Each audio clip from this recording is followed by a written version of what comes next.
Hello दोस्तों, आज हम लोग देखेंगे कक्षा 10 हिंदी यूपी बोर्ड। ठीक है, जो यूपी बोर्ड के अकॉर्डिंग डॉक्टर राजेंद्र प्रसाद का जीवन परिचय हम इस वीडियो में देखेंगे। ठीक है, कक्षा 10। ठीक है, देखते हैं डॉक्टर राजेंद्र प्रसाद का जीवन परिचय। ज़रूरी नहीं है कि कक्षा 10 में ही और किसी में पूछे जाएगा तो ये लिख सकते हैं। ठीक है, देखते हैं जीवन परिचय लिखने से पहले इनका संक्षिप्त परिचय हम लोग लिखेंगे। ठीक है, तो संक्षिप्त परिचय हेडिंग डाल लेंगे। ठीक है, संक्षिप्त परिचय हेडिंग डालकर लिखेंगे नाम। ठीक है, नाम क्या है? डॉक्टर राजेंद्र प्रसाद। ठीक है, और इनके पिता का नाम क्या है? जो इनके पिता का नाम जो भी रहेगा वो लिख देंगे। ठीक है, महादेव सराय। ठीक है, और इनके जन्म स्थान, ठीक है, जन्म स्थान कहाँ है? जीरादेही, ठीक है, नामक ग्राम में हुआ था।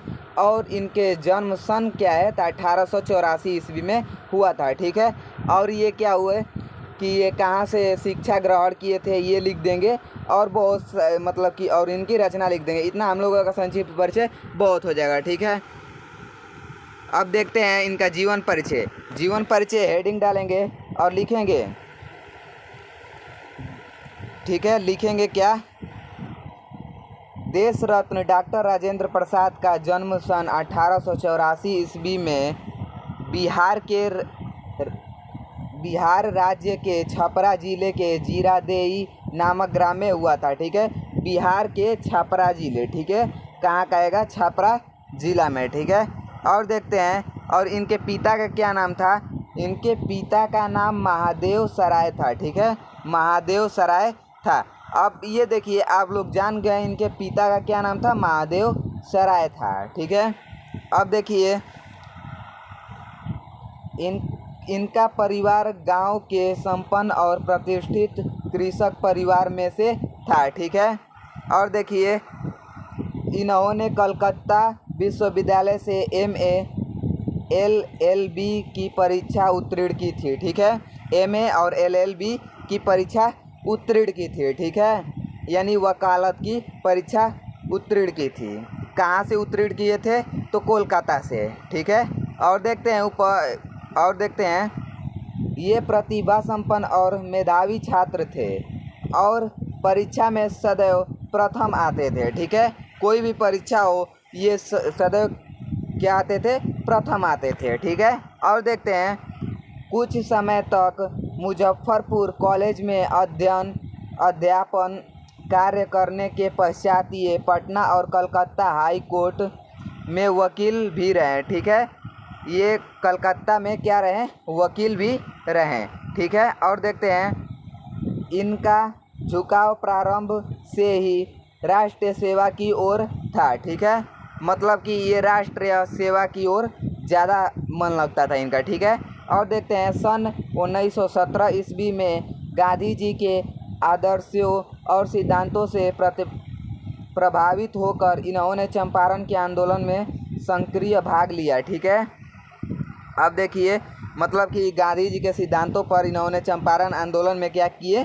भाग लिए हैं। ठीक है, और वकालत छोड़कर पूर्ण रूप से राष्ट्रीय स्वतंत्रता संग्राम में कूद पड़े। ठीक है, अब देखिए अनेक बार जेल की यातनाएं भी भोगी।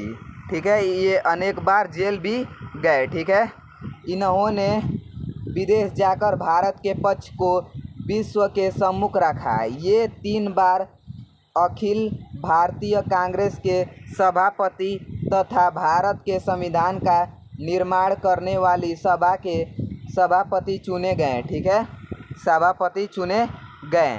और देखते हैं राजनीतिक जीवन के अतिरिक्त बंगाल और बिहार में बाढ़ और भूकंप के समय की गई इनकी सामाजिक सेवाओं को भुलाया नहीं जा सकता है। ठीक है, जो ये सामाजिक सेवा किए थे इन्हें भुलाया नहीं जा सकता है।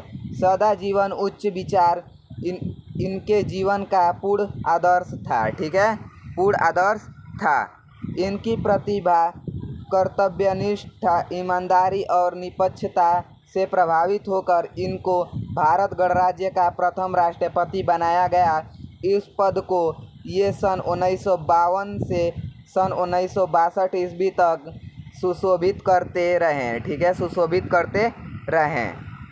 अब देखते हैं, भारत सरकार ने इनकी महानताओं के सम्मान स्वरूप देश की सर्वोच्च उपाधि भारत रत्न से सन 1962 ईस्वी में इनको अलंकृत किया। ठीक है। अब देखिए, जीवन भर राष्ट्र की निस्वार्थ भाव से सेवा करते हुए ये 28 फरवरी 1963 ईस्वी को दिवंगत हो गए, यानी कि मृत्यु हो गई इनका। ठीक है। अब देखते हैं राजेंद्र प्रसाद की रचनाएं। ठीक है। राजेंद्र बाबू की प्रमुख रचनाओं का विवरण निम्नवत है। ठीक है। राजेंद्र प्रसाद का जो है निम्नवत है। अब देखिए इनकी रचनाएं क्या क्या हैं। चंपारण में महात्मा गांधी, बापू के कदमों में, मेरी आत्मकथा, मेरे यूरोप के अनुभव, शिक्षा और संस्कृति, भारतीय शिक्षा, गांधी जी की देन। ठीक है। गांधी जी की देन, साहित्य, संस्कृति का अध्ययन, खादी का अर्थशास्त्र आदि इनकी प्रमुख रचनाएं। अब देखिए, जितना यहाँ से लेकर 10 तक जितना रचनाएं हैं आप लोग याद रखिएगा, क्योंकि यह बोर्ड एग्जाम में पूछा जाता है। ठीक है। इतना ही था इस वीडियो में। मिलते हैं अगले वीडियो में। अगर ये वीडियो अच्छा लगा तो हमारे चैनल को सब्सक्राइब जरूर कीजिएगा। धन्यवाद।